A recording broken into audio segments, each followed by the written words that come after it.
말씀 나누시겠습니다. 우리 수요 예배 오늘은 히브리서 강해를 좀 쉬고 우리 한 2주 정도 쉬고 열처녀의 비유와 관련된 말씀을 한 2주에 걸쳐서 나누려고 합니다.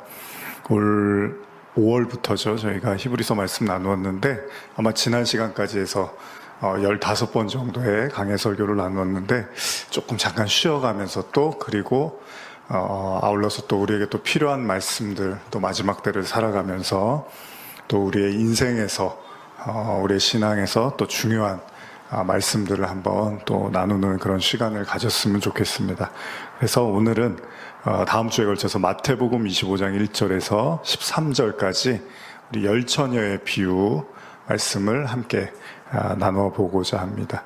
우리 한번 성경 찾아서 마태복음 25장 1절에서 13절까지 말씀을 한번 같이 읽어보겠습니다. 좀 긴데 같이 읽어보겠습니다. 시작.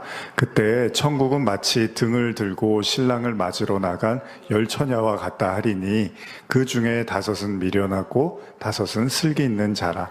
미련한 자들은 등을 가지되 기름을 가지지 아니하고 슬기 있는 자들은 그릇을 기름에 담아 등과 함께 가졌더니 신랑이 더디 오므로 다 졸며 잘새 밤중에 소리가 나되 보라 신랑이로다 맞으러 나오라 하매 이에 그 처녀들이 다 일어나 등을 준비할세 미련한 자들이 슬기 있는 자들에게 이르되 우리 등불이 꺼져가니 너희 기름을 좀 나눠달라 하거늘 슬기 있는 자들이 대답하여 이르되 우리가 너희가 쓰기에 다 부족할까 하노니 차라리 파는 자에게 가서 너희 쓸 것을 사라 하니 그들이 사러 간 사이에 신랑이 오므로 준비하였던 자들은 함께 혼인잔치에 들어가고 문은 닫힌지라.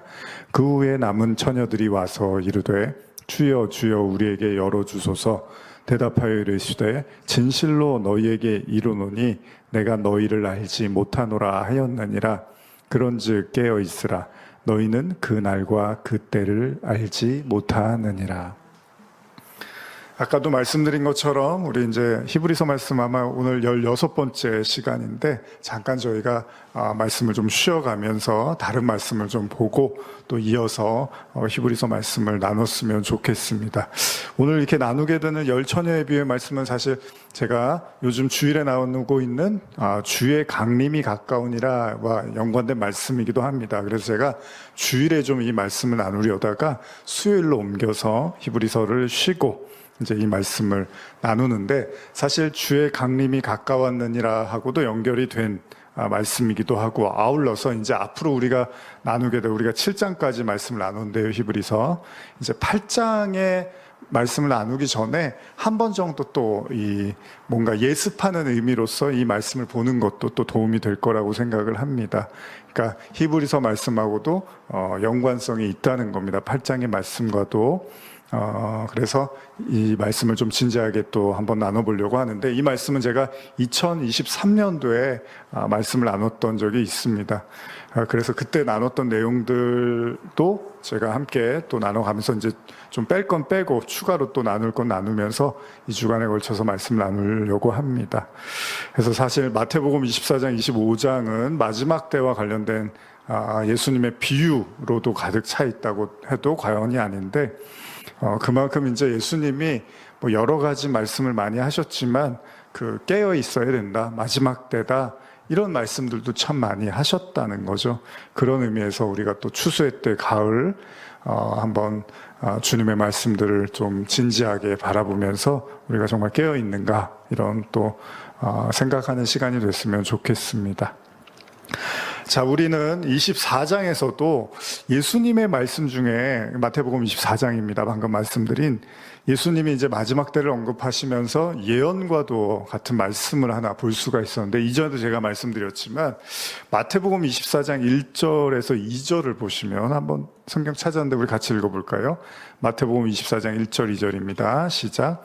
예수께서 성전에서 나와서 가실 때 제자들이 성전 건물들을 가리켜 보이려고 나아오니 대답하여 이르시되 너희가 이 모든 것을 보지 못하느냐 내가 진실로 너희에게 이르노니 돌 하나도 돌 위에 남지 않고 다 무너뜨려지리라.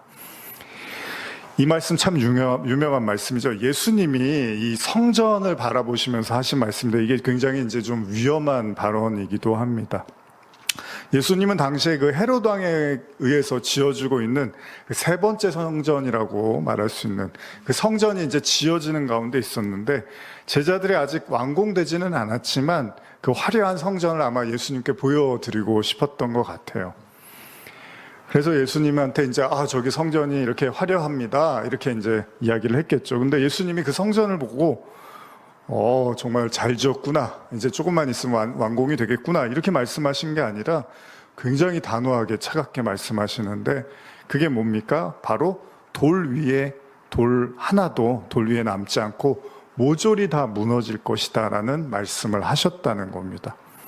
아직 성전이 완공되지도 않았는데 짓지도 않은 성전을 가지고 이런 말씀을 하시니까 이제 굉장히 유대인들에게도 그렇고 이게 아주 뭔가 화를 돋구는 이야기가 됐던 거잖아요.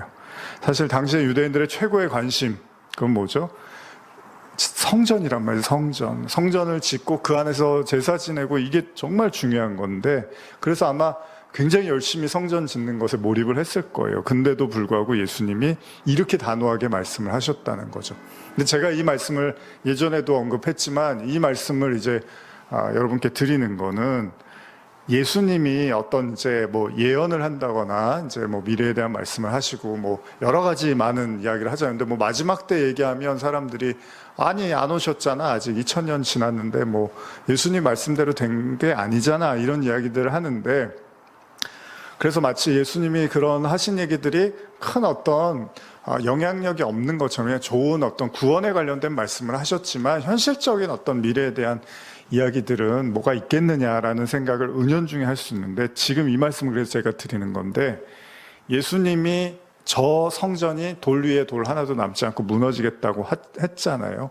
근데 우리가 이미 알고 있죠. 제가 주석을 이제 좀 빌어서 말씀드리면 돌 하나도 돌 위에 남지 않은 심판은 AD 70년 로마의 디도 장군이 이끄는 로마 군대에 의해서 역사적으로 실현됐다. 그러니까 AD 70년 예수님이 이제 33살에 돌아가셨으면 그 말씀을 하시고 약 40년이 다 지나지 않아서 실현이 됐다는 거예요. 그래서 이는 AD 63년에 제3성전이 완공된 후 겨우 7, 8년 후의 일이었다는 점에서 더욱 성전의 허무함을 제시해주고 있다. 성전이 AD 63년에 완공이 됐는데 AD 70년이니까 7년에서 8년 후에 성전이 완전히 회파되고 무너졌다라는 겁니다. 예수님 말씀대로 된 거예요. 그 말씀이 예수님이 승천하시고 나서 이제 이루어진 거죠. 사실 우리가 성경 바라보면서 기독교를 이해할 때 좀 기피하거나 받아들이고 싶지 않은 내용 중에 하나가 세상의 끝, 종말, 심판 이런 말씀일 수 있잖아요. 그래서 요한계시록을 이제 사람들이 좀 부담스러워하는 이유도 그럴 수 있는데 예수님이 이 말씀을 하시고 제자들도 의아해했고 당시의 유대인이나 종교 지도자들도 이 발언 때문에 예수님을 이제 핍박을 했단 말이죠. 성전 모독하고 하나님 모독했다, 신성 모독했다. 근데 실제로 그 말대로 이제 됐다는 겁니다. 그렇다면 성경이요, 이제 어떤 이제 심판이나 마지막 때 예수님의 지금 이런 말씀들처럼 이런 이야기를 하는 것이 어떤 사람들은 너무 이제 뭔가 겁을 줘서 당장 일어나지도 않고 일어나지 않을 수도 있는 일인데 겁을 줘서 사람들의 생각과 행동을 제약하고 지배하려고 하는 게 아니냐 그런 어떤 생각을 할 수도 있다는 거예요. 당장 오시지도 않을 건데 자꾸 오신다 그러고 깨어있으라 그러고 잘못하면 두려움에 빠지게 하는. 근데 만약에 성경이 예수님이 그런 어떤 나쁜 의도로 그러니까 그냥 뭔가 겁을 줘서 확 사람을 쫄게 만들어 갖고 그냥 아무것도 못하게 만들려고 하는 의도가 아니라면 분명히 예수님이 하나님의 아들이시고 사랑이라면 구원이시라면 어떤 말씀을 하실 때는 우리를 위해서 그러니까 우리를 어떤 구원하고 생명을 주시기 위한 그런 차원에서 하는 이야기일 거 아니에요. 그러니까 어떤 예수님의 어떤 그게 이제 무거운 말씀이든 가벼운 말씀이든 좋은 말씀이든 싫은 말씀이든 간에 예수님의 말씀은 어떤 의도가 있다는 거죠. 그렇다면 제자들에게 세상 끝에 대한 말씀을 하시는 예수님의 마음도 당연히 그렇겠죠. 그건 제자들의 어떤 마음의 불안을 증폭시켜서 그들을 두려움에 빠뜨리려고 하는 것이 아니라 너희들이 이건 반드시 알아야 된다는 거잖아요. 만약에 예수님이 2000년 전에 이제 제자들에게 이런 마지막 때나 미래에 대한 말씀, 물론 성경으로 남아 있으니까 지금 오늘날 우리가 보고 있지만, 그럼 제자들이 안 들어도 되는 얘기인데 우리가 지금 오늘날 마지막 때 우리를 위해서 제자들에게 하신 거냐, 제자들한테는 실질적으로 필요한 얘기는 아닌데 그렇지는 않다고 우리가 보는 거잖아요. 모든 말씀은 다 모든 성도들에게 해당되는 거라면, 분명히 예수님이 이런 말씀을 하실 때는 단순하게 어떤 두려움과 위축시키기 위한 것이 아니라는 거죠. 자, 실제로 AD 70년에 예수님 말씀대로 성전이 완공된 지 아까 말씀드린 7, 8년이 안 돼서 이제 다 무너졌단 말이죠. 그때 이제 제자들이 어떤 생각을 했을까요? 아, 정말로 예수님이 말씀하신 대로 됐구나, 이런 생각을 했겠죠. 아마 되게 심각했을 거예요. 여러분, 이스라엘 유대인들에게 성전은 뭐 엄청난 의미이니까 그게 회파되고 무너졌을 때는 정말로 심각했을 거 아니에요. 그런데 제자들은 이미 그 얘기를 들었을 거란 말이죠. 은연중에 떠올렸을 거예요. 그래, 예수님이 하신 말씀이 정말로 맞았구나. 예전에 제가 뭐 이 설교 나눌 때도 했지만, 예전엔 제가 아마 꼬꼬무라는 이제 프로그램 통해서 그 이제 사건 사고에 대한 이야기들을 이렇게 풀어나가잖아요.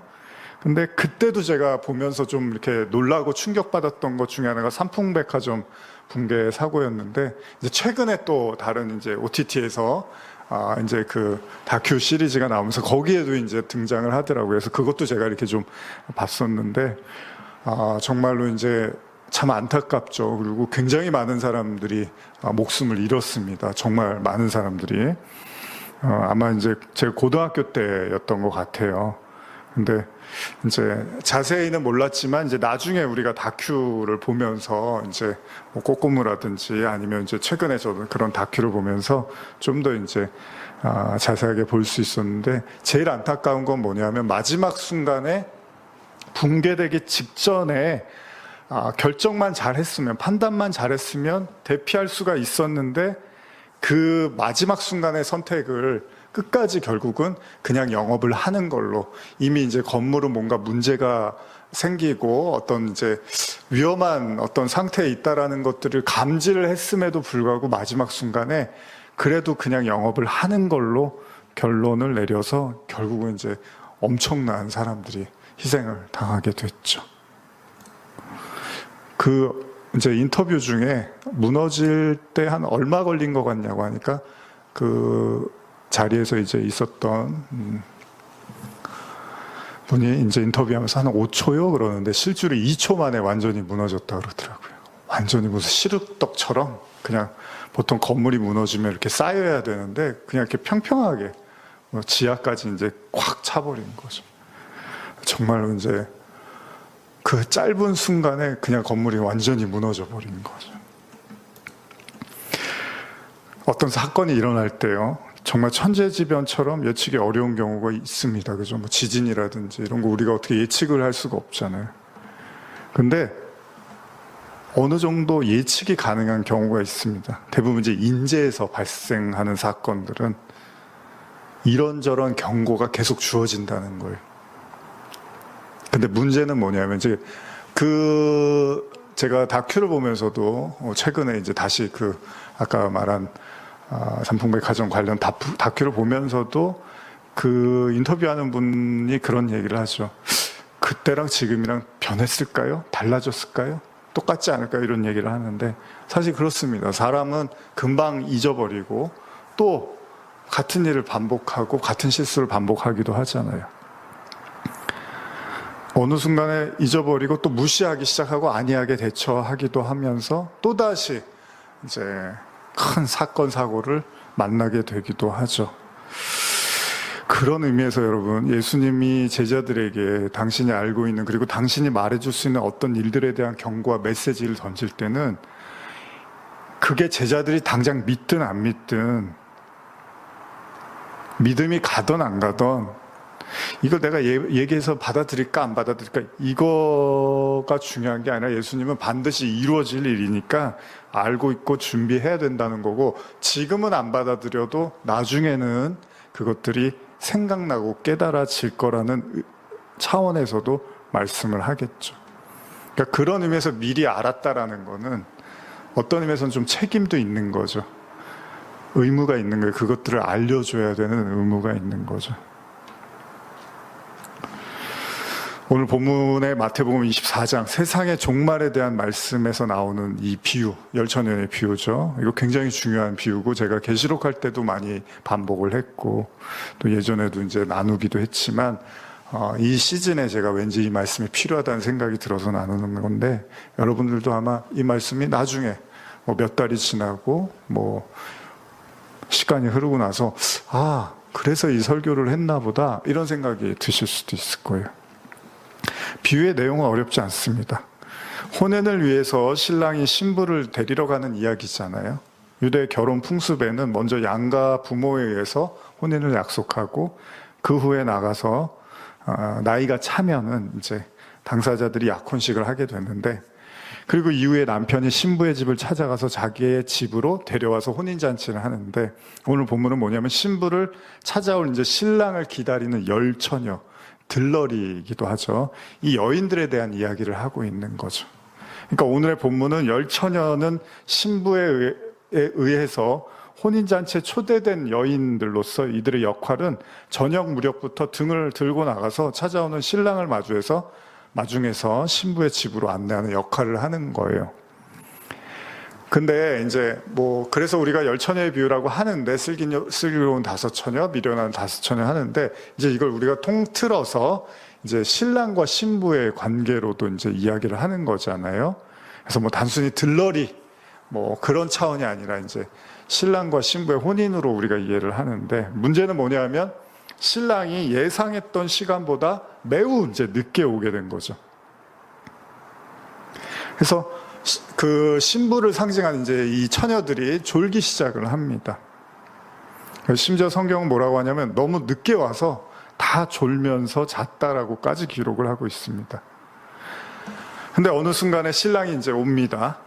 근데 문제가 생겼죠. 뭐냐 하면 신랑이 와서 왜 졸았냐, 왜 자고 있느냐라고 말을 하는 게 아니라 전혀 생각지도 못했던 기름에 대한 이야기를 합니다.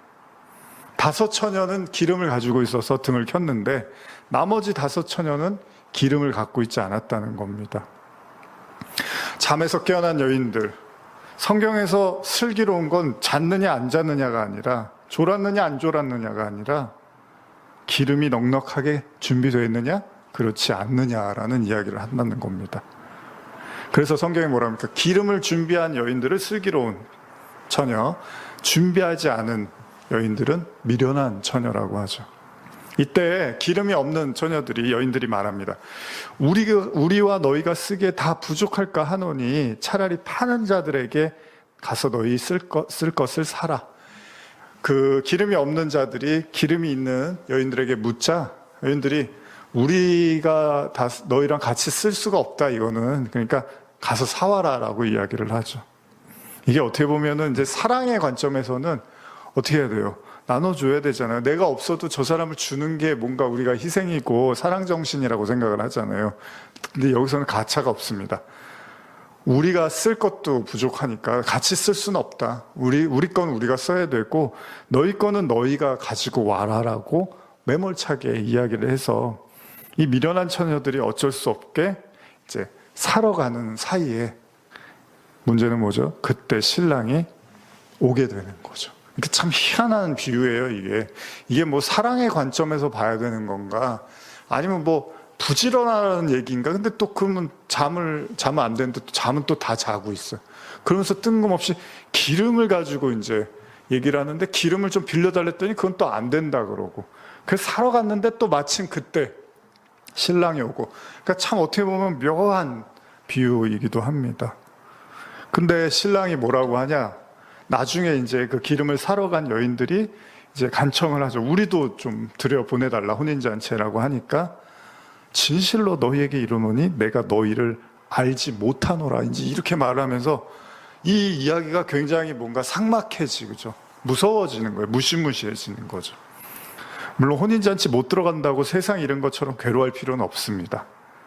그냥 결혼식에 들러리에 섰을 뿐이고 기름을 제대로 준비를 못해서 실수를 범할 수 있잖아요. 죽을 죄는 아니잖아요.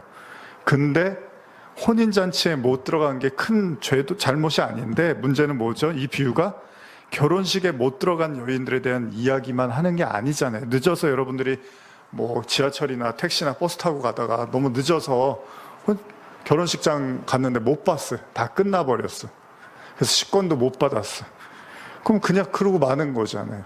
근데 지금 그런 얘기를 하는 게 아니라 늦지 말아라, 그런 얘기를 하나, 졸지 말아라, 이런 얘기가 아니란 말이에요. 거기다가 지금 더 심각한 건 예수님이 이 비유를 세상의 끝, 그러니까 종말에 대한 이야기라고까지 신랄하게 말씀을 하시는 거예요. 그러면서 마무리하는데 교훈이죠. 교훈이 뭐냐? 마태복음 25장 13절인데 그런즉 깨어있으라 너희는 그 날과 그 때를 알지 못하느니라. 분명히 이제 성경에서 그렇게 얘기를 해요. 우리는 알지 못한다고 얘기를 해요. 그러니까 뭐 내가 언제라고 막 말하는 사람들, 하나님이 나한테 뭐 계시를 줘서 언제다. 근데 그럼 언제인 거 알면 또 어떻게 할 거예요? 그럼 뭐 알면은 구원을 받나요? 그러니까 뭐 어떻게 해서 그런 분위기나 뭐 어떤 영적인 어떤 이끌림 통해서 알 수도 있다 쳐요. 근데 그거를 알고 그걸 알려줬다고 해서 그 사람들이 구원받는 게 아니라는 거예요. 중요한 건 뭡니까 지금? 여기서 그게 언제인지를 알고 그래서 잠을 안 자고 깨어있고 이런 식으로 이야기를 하는 게 아니라 기름 있냐고 얘기를 하는 거지. 기름. 물론 뭐 알았으니까 기름을 더 준비했고 몰랐으니까 기름을 못 준비했고 이렇게도 설명할 수 있지만 그런 차원이 아니라 기름의 유무를 가지고 말을 하고 있다는 거죠.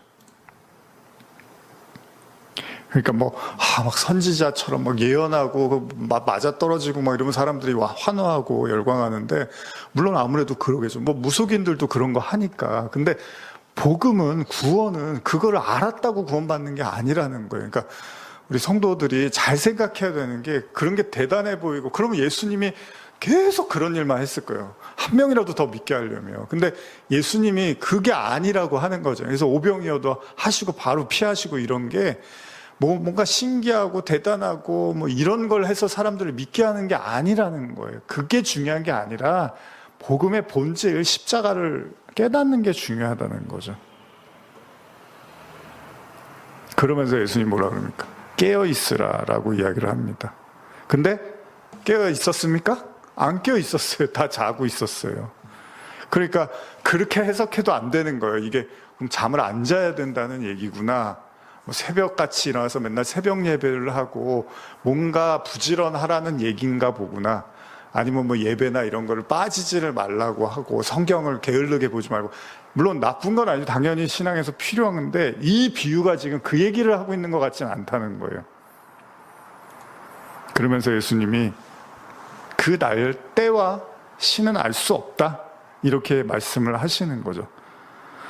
언제인지 모르는 어느 시점에 신랑이 들이닥칠지는 모른다는 겁니다. 세상 끝도 어쩌면 그럴 거예요. 우리가 이제 말세를 살고 있다고 하는데 진짜 그 마지막 그 시간은 우리가 알 수는 없는 거잖아요.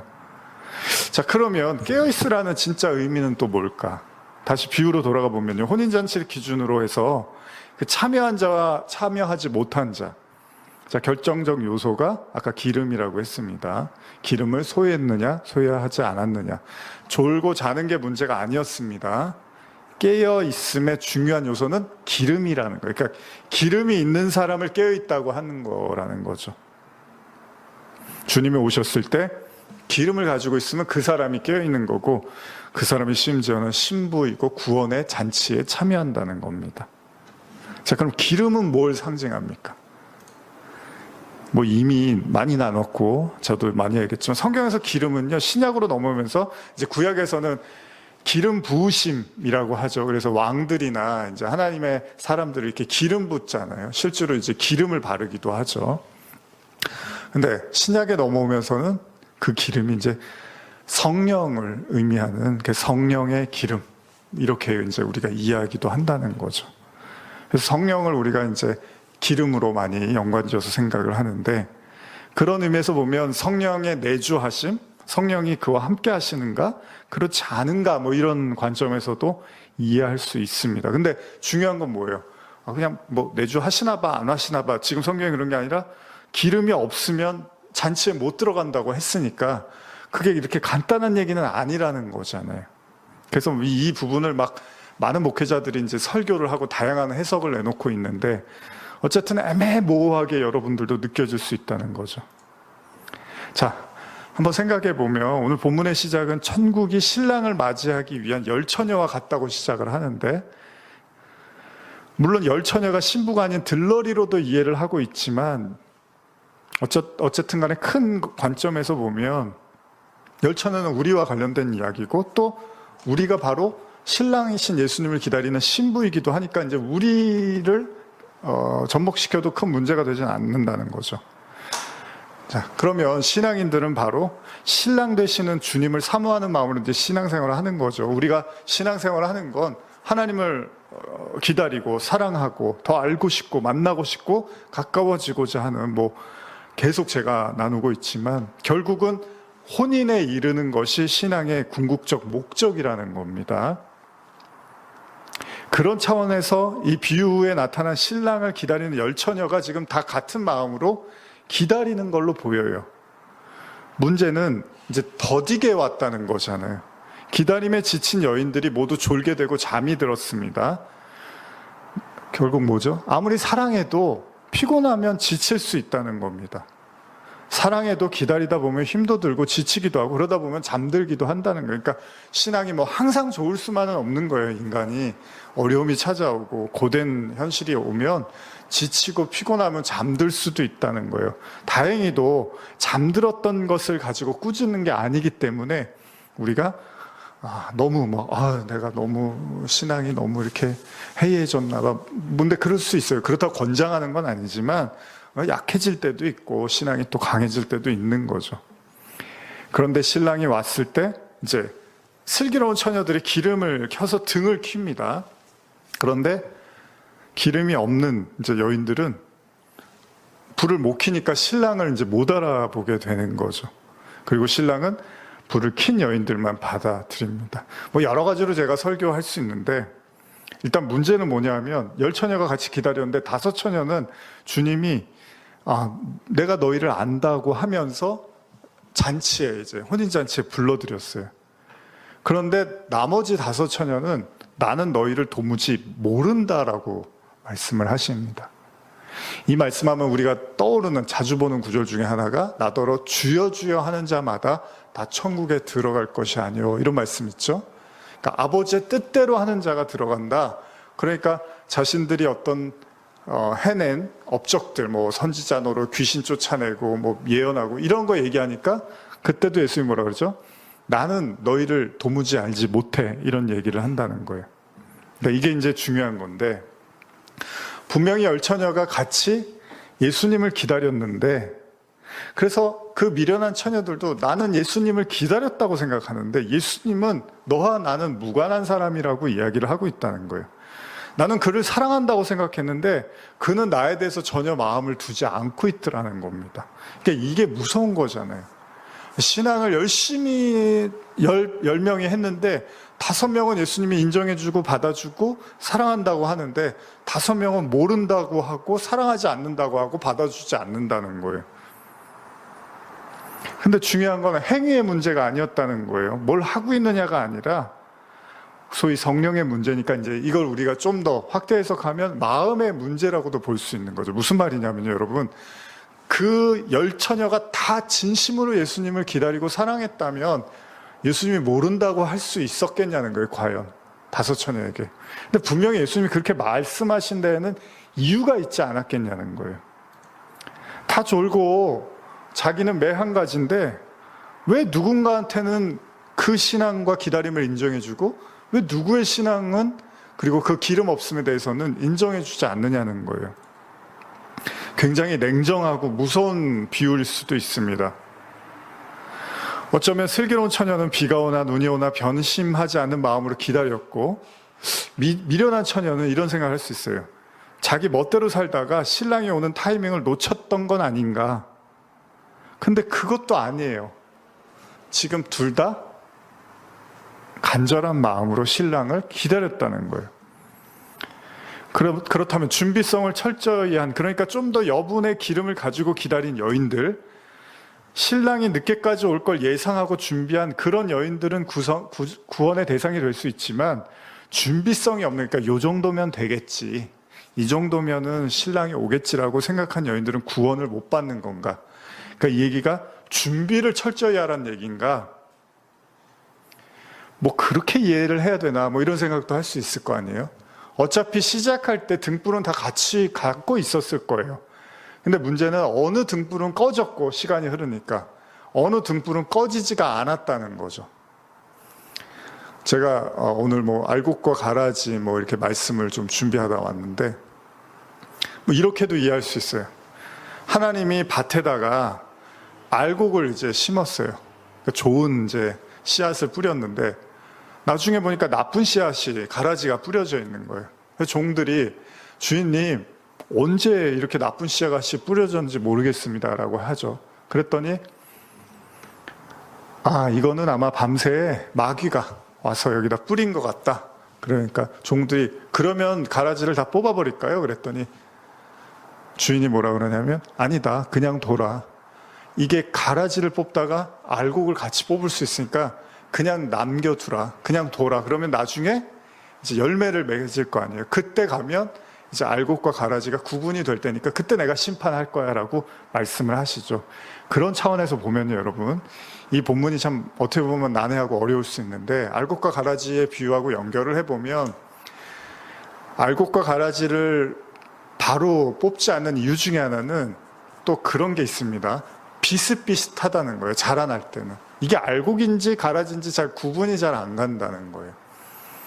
그래서 괜히 가라지를 뽑으려다가 알곡을 뽑을 수도 있다라는 거죠.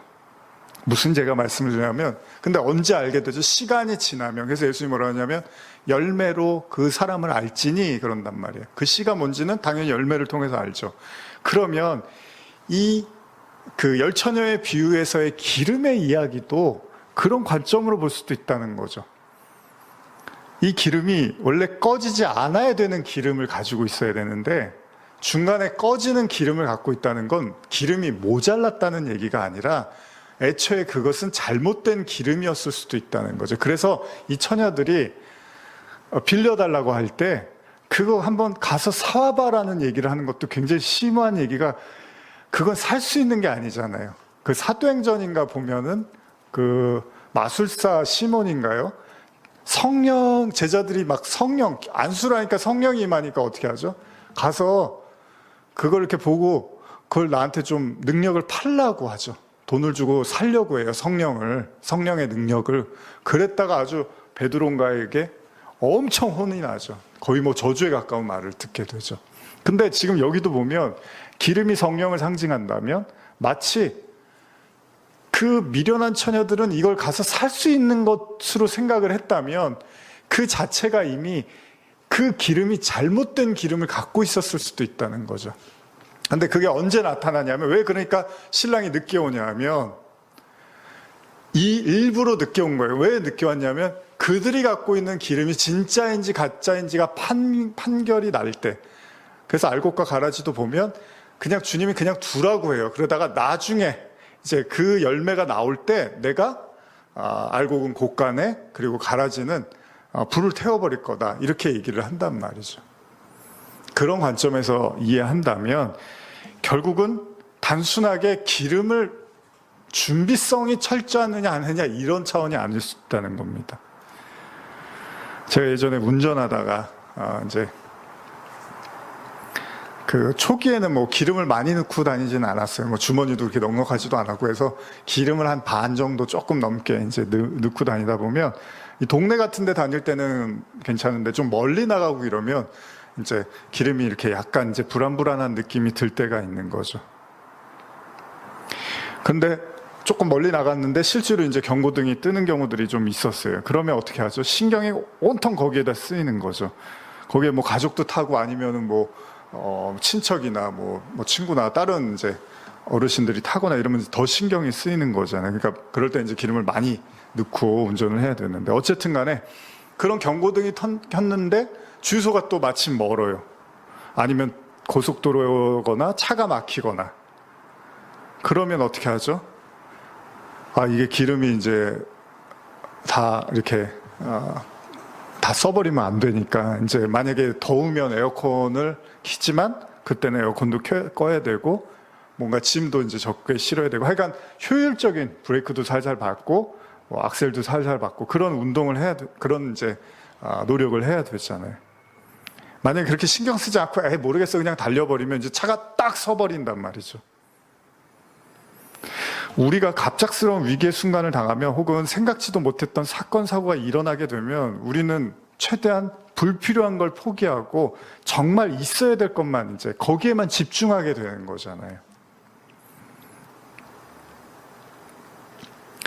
그럼에도 도대체 기름으로 구원의 기준이 제시되는 이 비유가 이제 그런 차원으로 생각해 본다면 성도가 마지막 때를 살아간다는 거, 그리고 주님의 그 진지한 이런 비유의 말씀들, 마지막 때와 관련된 말씀, 심판의 말씀들을 본다는 것은 우리가 신앙이 성숙했다는 것, 그리고 하나님께 깊이 나아가면서 이런 말씀들을 소화해낸다는 건 이제 뭐가 중요하고 중요하지 않은지에 대한 이제 구분이 되어져야 된다는 거죠. 그래서 어떻게 보면 신랑이 늦게 와서, 원래 뭐 다음 주에도 연결해서 할 말씀이지만 오늘 또 이미 또 말씀 나누고 있지만, 신랑이 늦게 온 것은 어떻게 보면 진짜와 가짜를 구분하기 위해서 시간을 끌었을 수도 있다는 겁니다. 아까도 제가 말씀드린 주여 주여 하는 사람, 근데 예수님은 모른다고 하시잖아요. 이 경우를 한 가지만 놓고 봐도 자신들은 굉장히 열심히 주님을 위해서 신앙생활을 했는데 이게 사랑이라고 생각하고 열심과 뭐 희생과 이런 모든 걸 가지고 주님의 말씀을 따랐다고 하는데, 주님은 아니라고, 모른다고 한다는 건 이건 뭔가 잘못된 길로 들어선 신앙을 계속 유지하고 있었다는 얘기밖에 안 되는 거잖아요. 근데 만약에 여러분들이 다 이제 마지막 때 주님이 나타나셨는데 난 넌 몰라 이렇게 말하는 순간 어떻게 하죠? 이제 큰일 난 거잖아요. 이제 그때 가서는 누구를 원망하고 후회한들 무슨 소용이 있겠습니까? 그럼 어떻게 해야 돼요?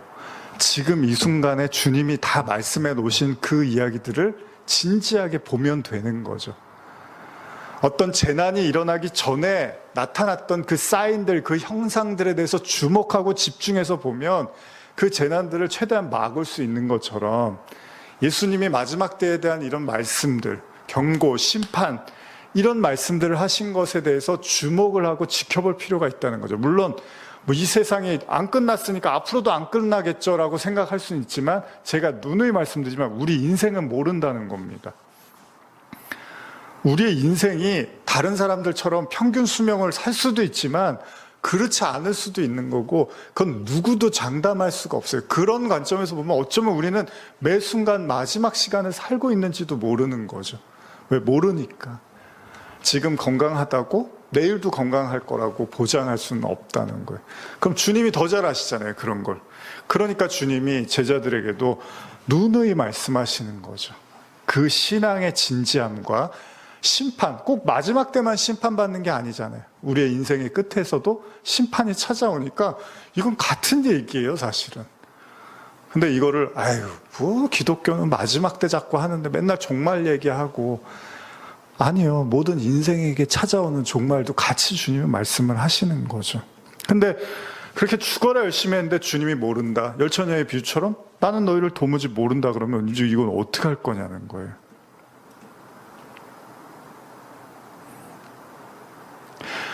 그래서 주님이 하신 또 다른 많은 말씀이 뭐냐면 거짓 선지자들을 삼가라라고 이야기를 합니다. 그러니까 잘못된 가르침으로 이끄는 사람들, 그런 사람들의 이야기를 귀 기울이지 말라라는 겁니다. 왜요? 잘못된 가르침은 당연히 잘못된 길로 가는 것이고, 여러분 알곡과 가라지의 비유에서도 마귀가 나쁜 씨를 뿌리는 이유는 뭡니까? 성도들을 혼돈시키고 왜곡시키고 그리고 거짓말을 해서 구원을 못 받게 하는 게 목적입니다. 마귀의 목적은 뭐 딱 하나예요. 성도들을 구원받지 못하게 하기 위한 겁니다. 근데 그래서 예수님이 신약시대에 오셔서 제일 많이 싸운 게 그 잘못된 가르침을 하는 당시 종교 지도자들, 율법주의자들이었다는 거죠. 거짓 선지자들은 주님의 이름으로 일한다고 합니다. 그리고 그들이 주님을 사랑하고 주님을 위해서 희생한다고 하는데 성경은 그게 다 자기를 위해서 하는 거라고 이야기를 하죠. 무슨 말입니까? 만약에 이런 관점으로 보면 마지막 심판 때 주님으로부터 모른다, 불법이다 이런 말을 듣는 자들, 결국 그들은 자기의 이름을 위해서 복음을 전하고 자기의 이름을 위해서 가르침을 주기 때문에 아까 우리 열처녀의 비유에서 그 잘못된 가르침을 받은 그 5처녀, 그러니까 그 기름인 줄 알고 가지고 있었는데 그냥 꺼져버리는 기름, 그러니까 뭐 기름을 많이 준비했다 적게 준비했다 이런 게 아닐 수도 있다는 거예요. 그건 진짜 기름이 아니었을 수도 있다는 겁니다. 결국 그들이 받은 가르침과 그들이 받은 말씀들, 신앙은 예수님이 모른다고 말씀하시기에 충분한 것이었다는 거죠. 문제는 그 거짓된 가르침을 받고 거짓을 가리키는 사람들이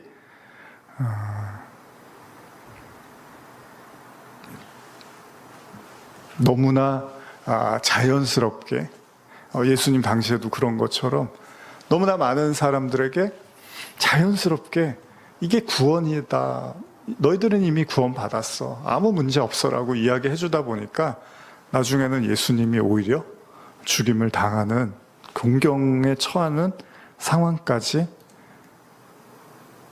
되게 되는 거죠. 결국은 오늘도 이제 주님은 어쩌면 이 열처녀의 비유를 통해서, 우리 다음 주에도 나누겠지만, 어쩌면 주님은 오늘도 우리에게 시간을 주시는 겁니다. 그러니까 열처녀의 비유에서 그 열처녀들이 다 졸며 잘 때까지 시간을 넉넉히 주신 거예요. 그래서 진짜 주님이 오래 참는다는 이야기를 하듯이 시간을 넉넉히 주셨는데 결국 미련한 5처녀는 자신들이 갖고 있는 기름의 정체를 잘 이해하지 못하고 그저 그것으로 신랑을 맞이하려고 했던 거죠. 그래서 오늘 지금 우리의 이 시간들이 굉장히 중요한 겁니다. 아까 말했던 건물이 무너지기 직전까지는 정말 아무 일도 없는 것처럼 보여요. 너무 행복해 보이고 막 풍요로워 보이고, 그 다큐 인터뷰하는 사람들도 그렇고 너무 그냥 화려해 보였다는 거예요. 근데 단 2초 만에 다 무너져 버리더라는 거죠. 저도 뭐 겁을 드리고 싶은 게 아니라 하나님이 우리에게 시간을 주셨을 때는 진지하고 그게 깨어있는 거 아니겠습니까? 그런 의미에서 우리 또 이 말씀 다음 주에 걸쳐서 나눌 때 좀 더 우리가 하나님과 더욱더 가까워지고 또 시간들을 귀하게 우리가 살아가 나가기를 축복합니다. 기도하시겠습니다. 하나님, 참 어려운 비유이기도 합니다. 쉽게 보면 쉽지만 또 참 자세히 들여다보면 참 어려운 비유이기도 합니다. 오늘 또 말씀을 곱씹어 봅니다. 또 그리고 다음 주에도 이 말씀들 또 생각하며 묵상하며 나갈 때 더욱더 우리의 마음 속에 진리가 밝히 드러나게 하시고 우리가 가짜 기름을 들고 있지 않게 하시고 진짜 살아있는 주님이 주신 그 성령의 기름이 우리 안에 부어지기를 간절히 소원합니다. 감사드리며 예수님의 이름으로 기도합니다. 아멘.